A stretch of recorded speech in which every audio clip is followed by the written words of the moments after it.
Okay. All right.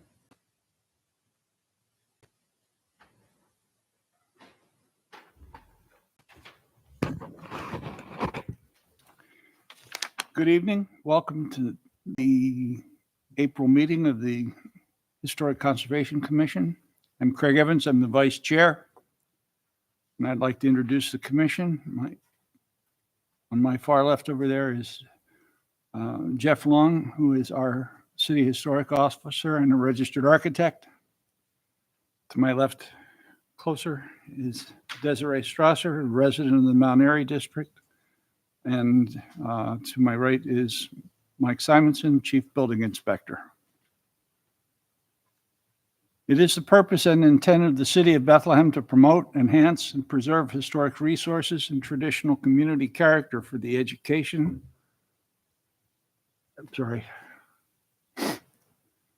Preserve historic resources and traditional community character for the education, cultural, economic, and general welfare of the public through the preservation, protection, and regulation of buildings and areas of historic interest or importance within the city which have been determined to be of local, state, or national significance. The way the meeting will unfold is the applicants will be taken in order. After identifying the project address and the presenters, our historic officer will provide a background on the building and any recommendations. At that time, the applicant will present their plan and discuss the project.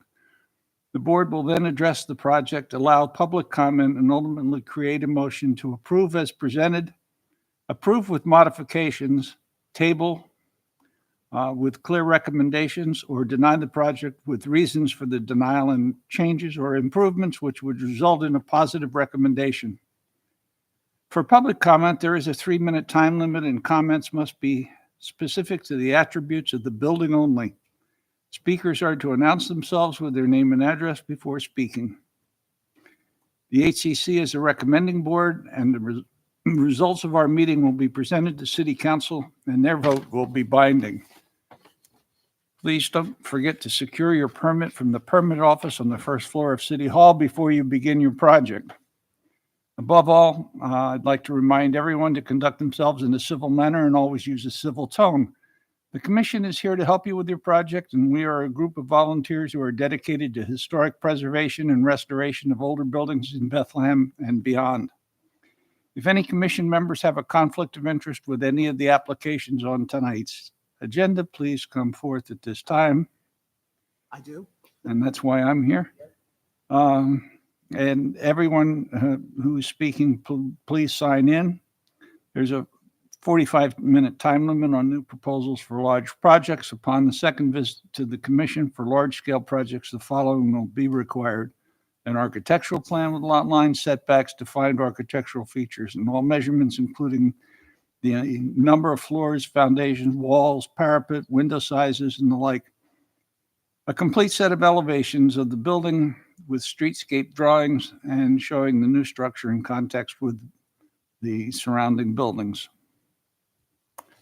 With that, we will begin. There is the first and only item on the agenda, 905 West Market Street. And Jeffrey, would you like to take over for that, please? Sure, thank you. Again, 905 West Market Street. The building description, period style, and defining features.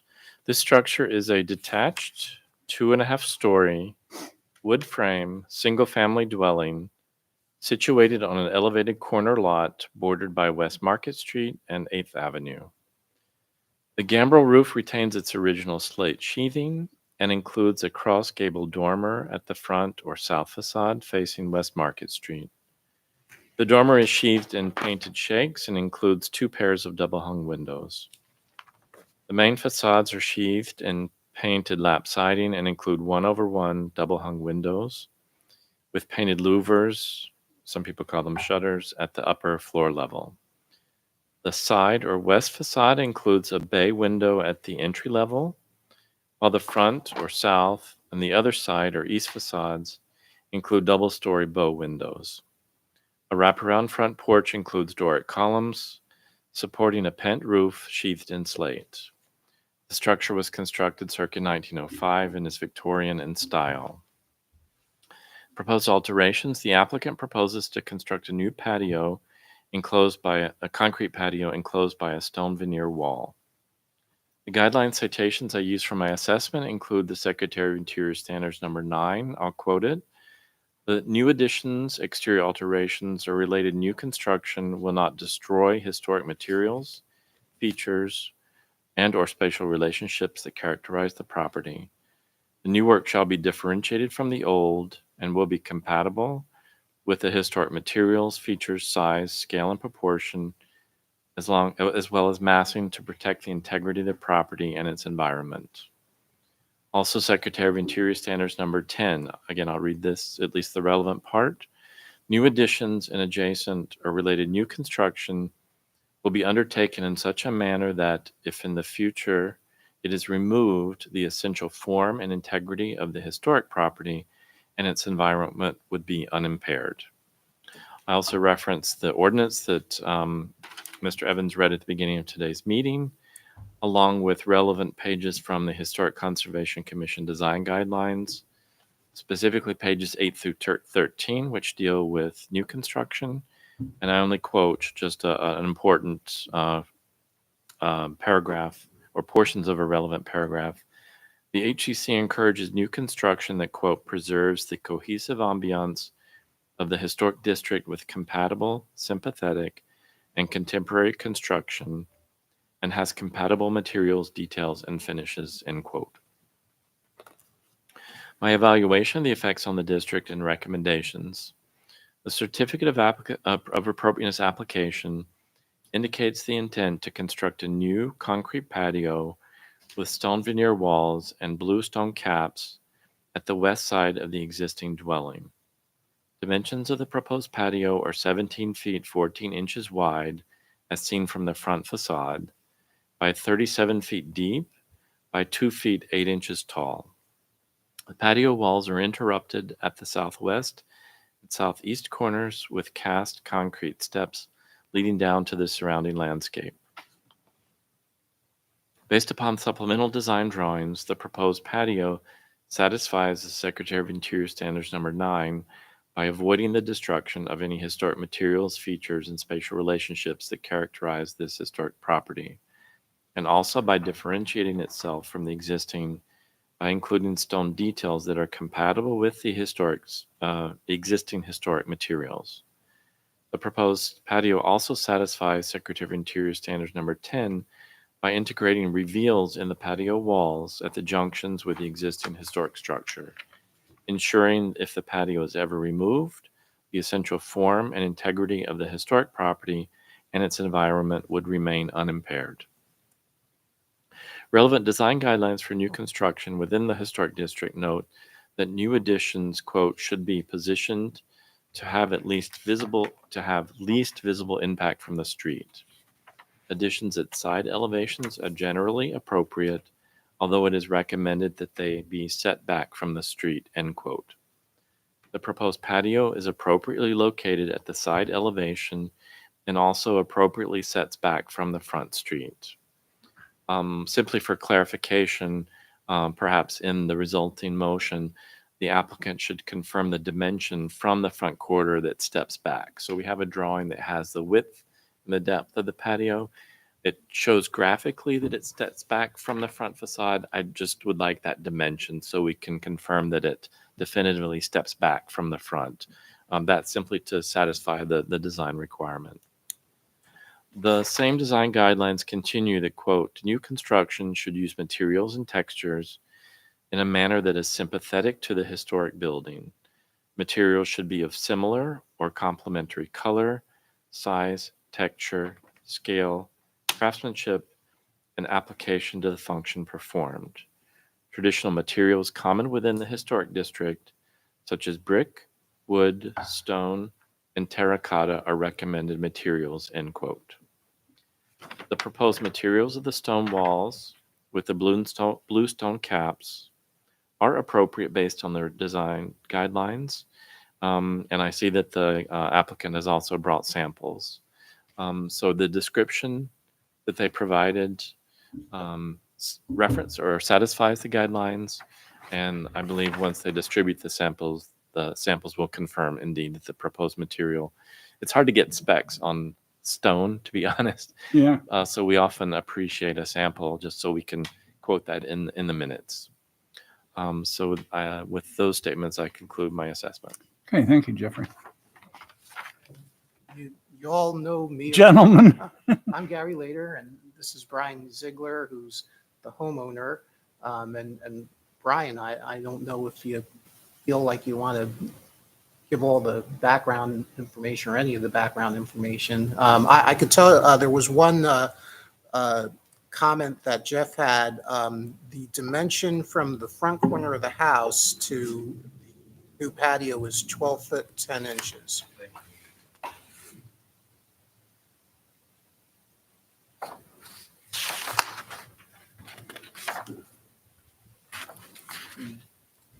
Other than that, anything you want to tell the commission? Yeah, my name is Brian Ziegler. I reside at 905 West Market Street, along with my wife, Linda Crisco, who couldn't be here this evening.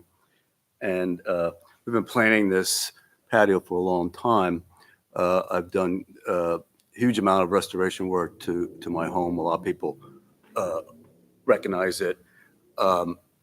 And we've been planning this patio for a long time.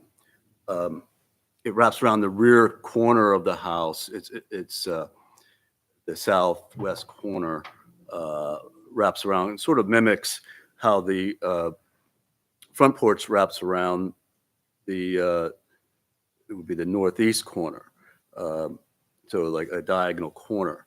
It is set back from the street pretty far, and it doesn't protrude out of the ground very much. We're trying to, the foundation now is stone. It's a mix of Alverson and Seneca gray. What I have there is, and I can show it to anybody who wants to see it, is some Seneca gray and then the bluestone cap. And then I also have photos, which I can show people too, of the mortar joints, the gray mortar joints, and then the type of joint, which is a ribbon joint. That's what's there now. We're going to use the same color mortar and the same ribbon joint around the stone, all the way around the corner. Well, the whole wall, inside and out, and in keeping with what's there now. It is raised a little bit in the inside. We have to bring in some fill, and it'll be concrete on the inside. It's finished concrete, simple, with two steps, two sets of steps, and it's only about it's only about one or two steps down from the concrete patio itself to the surrounding landscape and grade. Do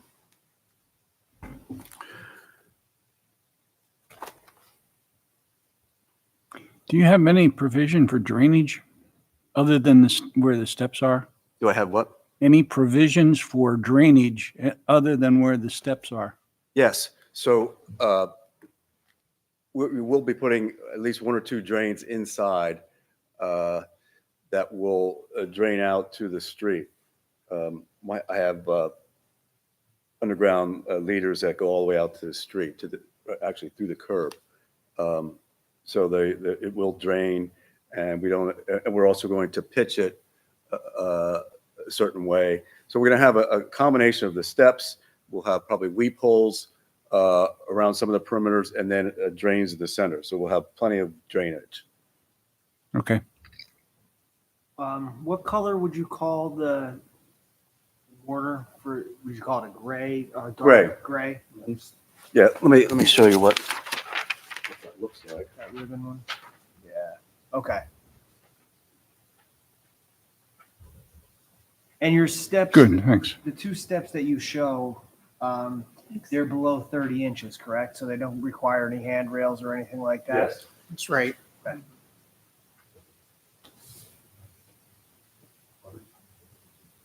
Yes. just leave with you then? What's the height of the wall when you look at the house from the front? Height of the wall? Yeah, because there's a little bit of dip in elevation of your yard there. Yes, there's about a 16-inch drop from the front to the back, or rise, however you want to look at it. So the front wall is going to be, stand by, please.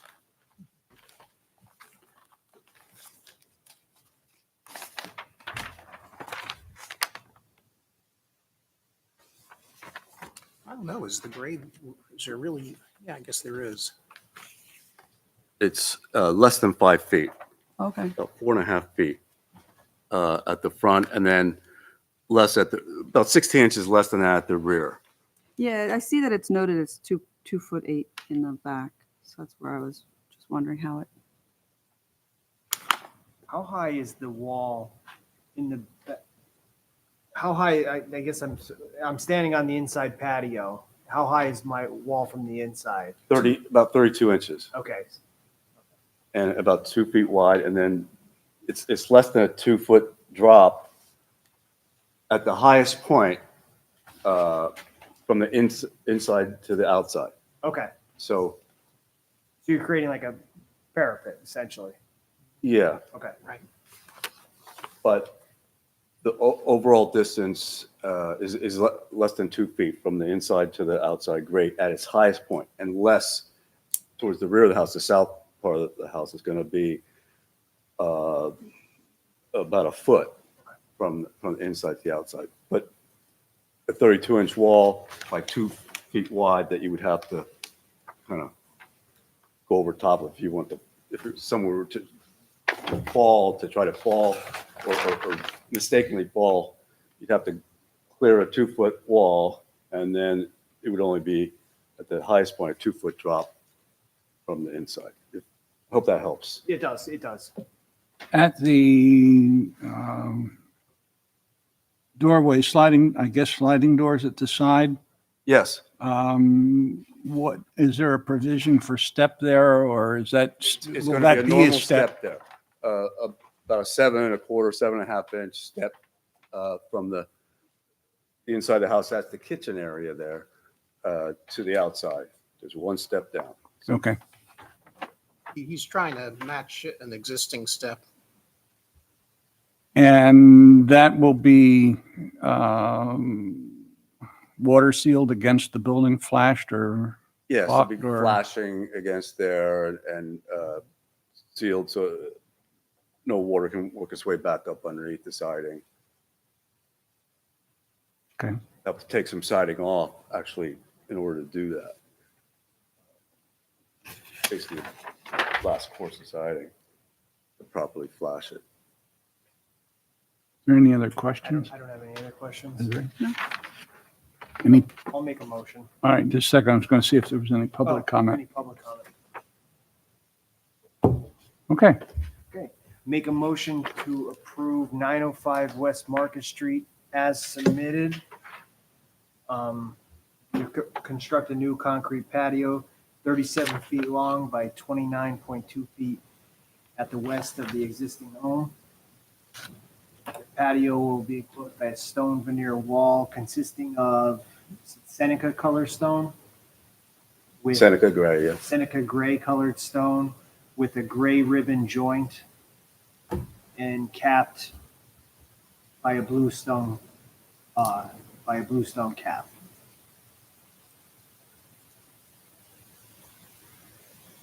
okay, second.